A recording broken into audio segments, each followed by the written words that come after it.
जय श्री कृष्णा, राधे राधे। आप सभी का मेरे लड्डू गोपाला चैनल पर बहुत बहुत स्वागत है।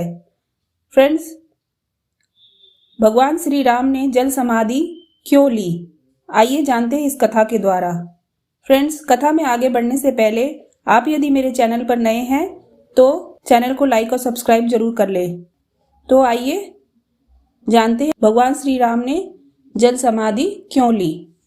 अयोध्या आगमन के बाद राम ने कई वर्षों तक अयोध्या का राजपाट संभाला और कई वर्षों तक राजपाट करने के बाद यमराज को वशिष्ठ व ब्रह्मा जी ने आदेश दिया कि अब श्री राम जी को संसार से मुक्त कराकर बैकुंठ को ले आओ। यमराज यह जानते थे कि भगवान की इच्छा के बिना भगवान न तो स्वयं शरीर का त्याग करेंगे और न शेषनाग के अंशावतार लक्ष्मण जी। ऐसे में यमराज ने एक चाल चली। एक दिन यमराज किसी विषय पर बात करने भगवान राम के पास आ पहुंचे। भगवान राम ने जब यमराज से आने का कारण पूछा तो यमराज ने कहा कि आपसे कुछ जरूरी बातें करनी है। भगवान राम यमराज को अपने कक्ष में ले गए। यमराज ने कहा कि मैं चाहता हूं कि जब तक मेरी और आपकी बात हो उस बीच कोई इस कक्ष में नहीं आए। यमराज ने अपनी बात को आगे बढ़ाते हुए कहा कि अगर कोई बीच में आ जाता है तो आप उसे मृत्यु दंड देंगे। भगवान राम ने यमराज की बात मान ली और यह सोचकर कि लक्ष्मण उनके सबसे आज्ञाकारी हैं, इसलिए उन्होंने लक्ष्मण जी को पहरे पर बैठा दिया। यमराज और राम जी की बात जब चल रही थी उसी समय दुर्वासा ऋषि अयोध्या पहुंच गए और राम जी से तुरंत मिलने की इच्छा जताई।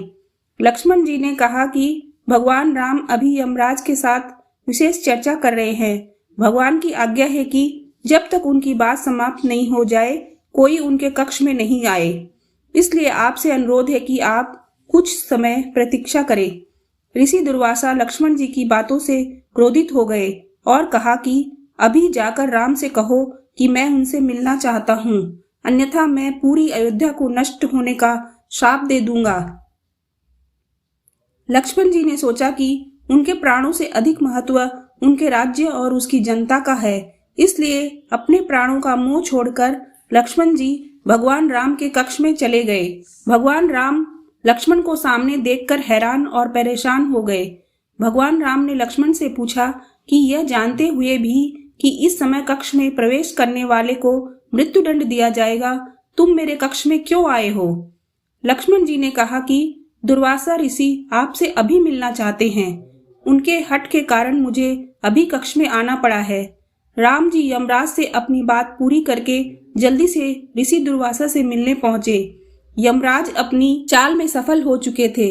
राम जी से यमराज ने कहा कि आप अपने वचन के अनुसार लक्ष्मण को मृत्यु दंड दीजिए। भगवान राम अपने वचन से विवश थे। राम जी सोच में पड़े थे कि अपने प्राणों से प्रिय भाई को कैसे मृत्यु दंड दिया जाए। राम जी ने अपने गुरु व वशिष्ठ जी से इस विषय में बात की तो गुरु ने बताया कि अपनों का त्याग मृत्यु दंड के समान ही होता है, इसलिए आप लक्ष्मण को अपने से दूर कर दीजिए, यह उनके लिए मृत्यु दंड के बराबर की सजा होगी। जब राम जी ने लक्ष्मण को अपने से दूर जाने के लिए कहा तो लक्ष्मण जी ने कहा कि आपसे दूर जाकर तो मैं यूं ही मर जाऊंगा, इसलिए अब मेरे लिए उचित है कि मैं आपके वचन की लाज रखूं। लक्ष्मण जी भगवान राम को प्रणाम करके राजमहल से चल पड़े और सरयू नदी में जाकर जल समाधि ले ली। इस तरह राम और लक्ष्मण दोनों ने अपने अपने वचनों और कर्तव्य का पालन किया। इसलिए कहते हैं, रघुकुल रीति सदा चली आई, प्राण जाए पर वचन न जाई। जय श्री कृष्णा, राधे राधे।